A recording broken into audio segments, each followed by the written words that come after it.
کیا آپ کو معلوم ہے حجر اسود جنت سے آیا ہوا ایک پتھر ہے؟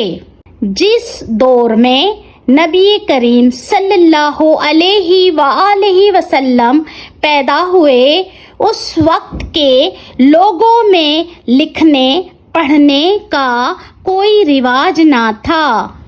نمبر 3، حضرت ابراہیم علیہ السلام کی بیوی بی بی سارہ علیہ السلام سے ایک اور بیٹے حضرت اسحاق علیہ السلام تھے اور وہ بھی پیغمبر تھے۔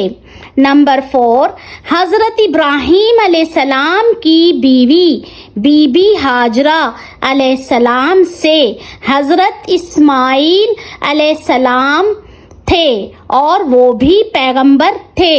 حضرت ابراہیم علیہ السلام کے والد کا نام آزر تھا اور وہ بت پرست تھے۔ بی بی سارہ پہلی بیوی تھیں اور حضرت ابراہیم علیہ السلام کی دوسری بیوی حضرت بی بی ہاجرہ تھیں۔